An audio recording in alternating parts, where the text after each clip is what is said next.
All right, can you hear me okay? Good? All right. Good afternoon. My name is Matt Clark. I'm a commander with the Denver Police Department's Major Crimes Division. I appreciate you being here today and giving me an opportunity to provide an overview of the police shooting incident that occurred on Sunday, June 13th, 2021 at about 5:45 p.m. This occurred in northeast Denver in the area of Colfax and Yosemite. This is intended to be a preliminary briefing. It's based upon information that we've gathered after interviewing numerous witnesses, speaking with the involved officers, and analyzing evidence that was collected at two scenes. This investigation is in its early stages, and there may be information I do not have access to or cannot disclose at this point, which may limit my ability to answer some questions. So with that being said, I'll describe the incident. On Sunday, June 13, 2021, at about 5:30 p.m., Denver police officers were called to the area of Colfax Avenue and Ulster Street on a report of an individual firing rounds from a handgun into a parked vehicle. Uniformed patrol officers from District 2 quickly responded to the area, and they were flagged down by the individual who called 911 there. This individual provided a detailed description of the subject and related that after shooting into the vehicle, the subject walked away and was last seen eastbound on Colfax Avenue. Officers located the vehicle the 911 caller described in the 1500 block of Ulster Street, just off of Colfax. While inspecting the vehicle, the officers observed several spent shell casings in the area and damage to the vehicle from apparent gunfire. Several minutes later, uniformed District 2 patrol officers located the subject walking eastbound on Colfax, approaching the area of Yosemite Street. As the officers stopped their vehicles on Colfax, the subject turned around to face them. The officers at that point observed the grip of a black semi-automatic handgun protruding from the subject's waistband. When the officers contacted the subject, he began consuming the contents of a small container of Fireball whiskey, which he had in his hand. The officers communicated with the subject and gave him clear directions in an effort to gain his compliance. Specifically, the officers told the subject to put his hands on his head, and they also directed him not to reach for the handgun that was visible in his waistband. Throughout the interaction with the officers, the subject appeared agitated and was non-compliant. The subject discarded the empty bottle of Fireball whiskey onto the ground before dropping his right hand towards his waistband area near the firearm and also moving his left hand behind his back out of the view from officers. The officers described knowing that the firearm that the subject possessed was functional, and this was based on the subject's recent reported use in the area of Ulster Street. They recognized he was not responding to their direction, and they were concerned he was going to draw and fire the handgun at the officers as he moved his hand towards his waist. In response, 3 Denver police officers discharged their firearms at the subject. He was struck by multiple rounds that were fired and fell to the ground.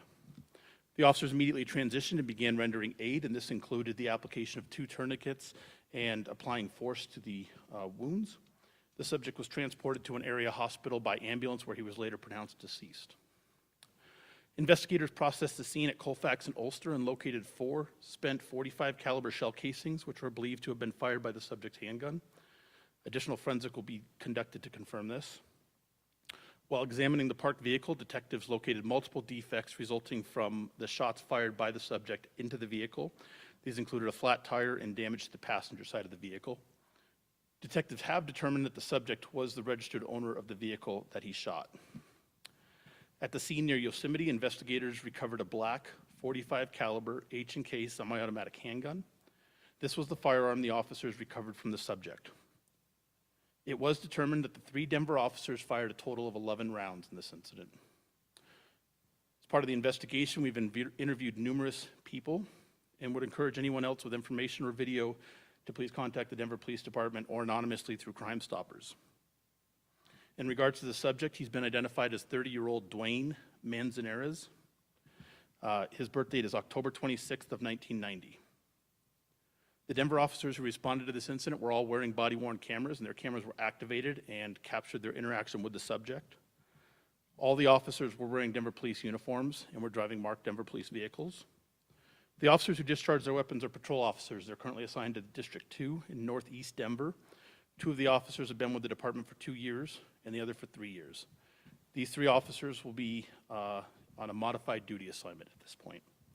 The investigation of this critical incident is being conducted by the Denver and Aurora Police Departments, as well as the Denver District Attorney's Office. The investigation will be monitored by the Office of the Independent Monitor, which is a civilian entity. Happy to answer any questions I can at this point. So I'm sure you guys obviously seen videos that the public has submitted, just I'm sure as you have maybe seen copies of these videos. There's concern from the people who took these videos and who also witnessed the incident that they felt like this man, at the right moment that he was about to be shot, he was not in any way reacting in a threatening way. Obviously, this is their perception. Officers have an entirely different perception of the scene. What is kind of your reaction to these concerns that perhaps they feel like he shouldn't have been shot as many times as he was? Sure. We have seen several videos that were captured by people with cell phones or other types of cameras. The officers' perception, what they knew at the time, was that he had previously a functional firearm that he had discharged minutes earlier at a location several blocks away from the incident.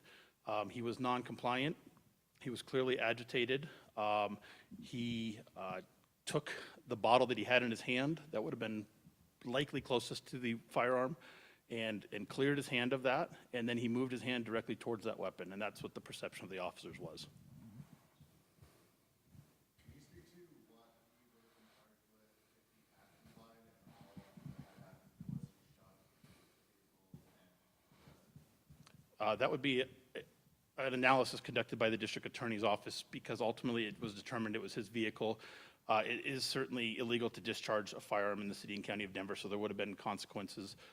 And I don't believe there would have been charges relative to his possession of the firearm as well, I believe. You kind of touched on this earlier, and again, I don't know how Denver Police has their protocols for how they handle situations, but just thinking on behalf of the people who witnessed this incident, where they felt was it necessary to have 3 officers fired 11 rounds, in this case, if it's trying to prevent someone from getting to it. I guess their concern was like, oh, couldn't you guys have just shot him in the leg or something instead of having to ultimately. So the officer's intention was to stop the threat, to mitigate the threat that that individual posed. The training of police officers is to shoot at the largest part of the body, which is the center area, the center mass of the individual. And that is going to have the most swift, efficient impact on the individual to stop the threat at that point. So trying to hit him in the leg, trying to shoot a hand or something like that is just not feasible when you have a moving target under stress. The officers are trained to shoot at the center. I know the 3 officers haven't been with the department very long, but have any of them been investigating similar circumstances before and prior complaints against them? So I wouldn't say it's a complaint, but one of the officers was involved in a prior police shooting incident. Did they discharge their weapon at that time? Or Yes, sir. They did discharge, and it was deemed justified by the Denver District Attorney's Office. I don't know how much you can say to this, obviously, but I'm assuming the family, based on their social media posts, are very distraught.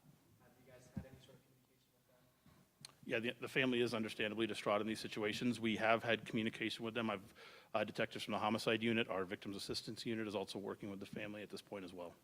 It's our understanding that he's not from Denver, the man. I believe he's from Pueblo, correct? He's just visiting here at the hospital. My understanding is he is from Pueblo.